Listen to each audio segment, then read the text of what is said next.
Tell us a bit about that, if you don't mind, about Yeah. why you felt it was formative. And because I think a lot of people go through the loss of their parents, and we've talked about this, like the idea of like sometimes people regret of what they did or didn't say to Yeah, their yeah, yeah, parent, yeah, yeah, yeah. or maybe what they expected of their parent. What was it that was so powerful that allowed you to feel that way about that moment? Because Um, I got a gift that some people don't get, and it was that the doctors told us he had 6 weeks to live, right? So, and then he lived for 4 months, right? So I got a warning.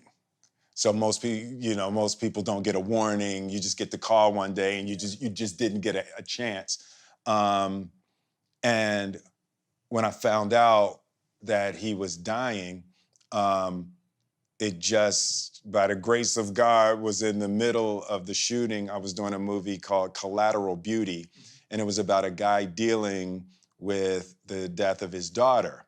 So I was into the Tibetan book of living and dying, and reading all the, was it Elizabeth Kubler, just reading all this stuff about death. So I've been programmed for 6 months, and I had read and studied all these books about death and grief and dying, and then I get the message, and I was like, I sat down with my father, and of course I had all of my traumas and all of my issues and everything with him, but I had also I've 6 months of programming of all of the things that you're supposed to do, to prepare yourself for the death of a loved one.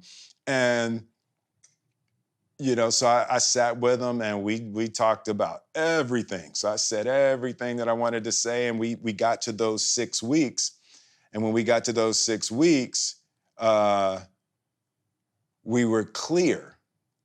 But then he lived for another 3 months. So what happened was, every meeting, every time I saw him, I was flying back to LA, but every time I saw him,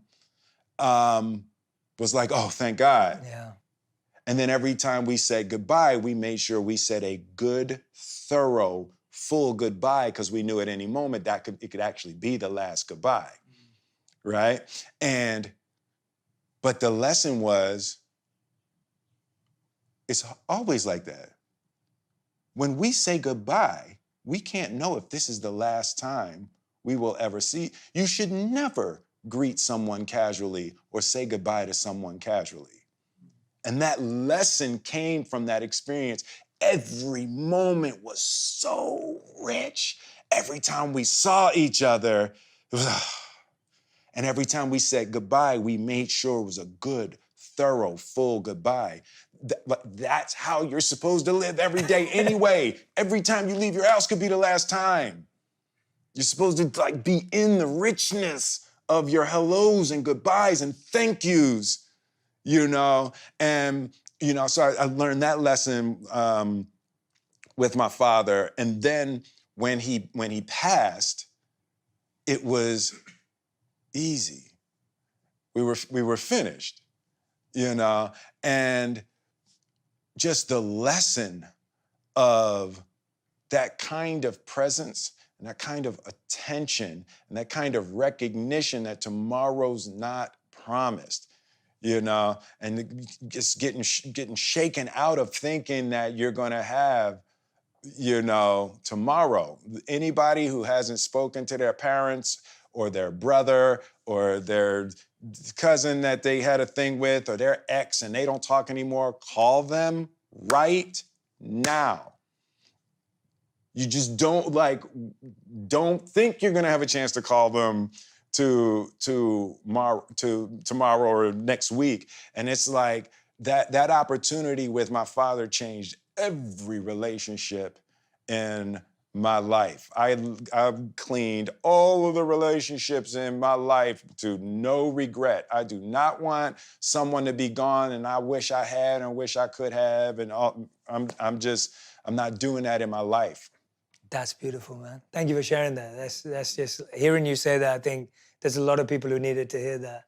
and hoping everyone's going to pick up the phone and Yeah. message. And if that person's not here anymore, still write them a letter. Right, absolutely. Right? If they're not Yeah. here anymore and you didn't get to say all of that, write a letter. Read it out to them. Yeah. Read it to a picture of them if that's what it Yes, takes. absolutely. Like, allow yourself to share and Yeah. express. Yeah. Don't hold it in and hold it back, because somehow that energy will still Yeah. reach that person, and that energy's left you too. So, Absolutely. you know, even if you can't call someone up today, make sure Yeah.